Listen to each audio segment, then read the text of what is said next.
وہ انسان انتہائی نادان ہے جس کو یہ احساس نہ ہو کہ اگر اللہ نے مجھے ایمان کی دولت عطا نہ کی ہوتی تو میں اس وقت کس عالم میں ہوتا۔ حقیقت یہ ہے کہ ہم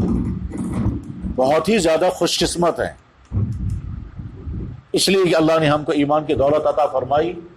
ہماری کسی قربانی کے بغیر، ہمارے کسی مطالبے کے بغیر، بلکہ ہماری کسی کوشش کے بغیر، اور وہ اس طرح سے کہ اللہ نے ایمان والے کے گھر میں ہم کو پیدا کیا۔ اللہ کو قدرت تھی ہم کو کسی اور گھر میں پیدا کرتا، یقیناً جس دن جس لمحے ہم دنیا میں آئے ہوں گے اس دن، اس گھڑی، اس لمحے سینکڑوں انسان دنیا میں پیدا ہوئے ہوں گے، اس لیے کہ دنیا میں پیدا ہونے والوں کا ریشو 1 سیکنڈ کے اندر 100 سے زیادہ ہوتا ہے۔ جیسے ہر سیکنڈ کے اندر 100 سے زیادہ آدمی مرتے ہیں، اسی طرح سے ہر سیکنڈ کے اندر 100 سے زیادہ آدمی پیدا بھی ہوتے ہیں۔ پیدا ہونے والوں کی تعداد تھوڑی سی زیادہ ہوتی ہے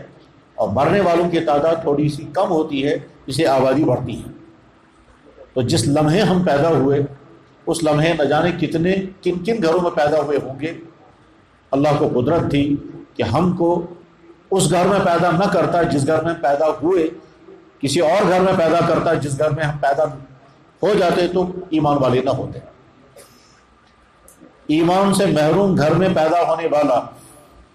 ایمان سے محروم اور ایمان کے گھر میں پیدا ہونے والا ایمان والا اگر ہے تو اس میں ان انسانوں کا اپنا کوئی دخل نہیں، یہ اللہ کا فیصلہ ہے۔ تو اللہ نے ہم پر بہت بڑا احسان کیا ہے، بہت بڑا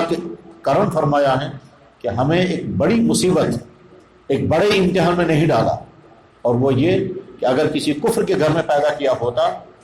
اور پھر ہم سے مطالبہ ہوگا تم کفر چھوڑ کر ایمان کی طرف آؤ گے تو ایمان کی دولت ملے گی، تو شاید جیسے دنیا کے بے شمار انسان اسی کفر کی زندگی گزار رہے ہیں ہم بھی ویسے اسی کفر کی زندگی میں ہوتے، اور جیسے دنیا کے بے شمار انسانوں کو کوئی احساس نہیں ہے کہ ہماری زندگی صحیح ہے یا غلط ہے، ہو سکتا ہے ہم بھی اسی طبقے میں ہوتے، یا ہو سکتا ہے بے شمار وہ انسان جو جانتے ہیں کہ ہم غلط راستے پر ہیں اور انجام اس کی کامیابی نہیں ہے، ہم بھی انہی لوگوں میں سے ہوتے مگر اس غلط راستے سے اپنے آپ کو نہیں نکال پاتے، اسی کفر کی زندگی کے ساتھ دنیا سے چلے جاتے۔ اللہ نے بڑے امتحان سے ہم کو بچایا، ایمان کی دولت عطا فرمائی۔ میرے بھائیوں، کبھی کبھی نہیں، بار بار تنہائیوں میں بیٹھ کر کے سوچنا چاہیے کہ یا اللہ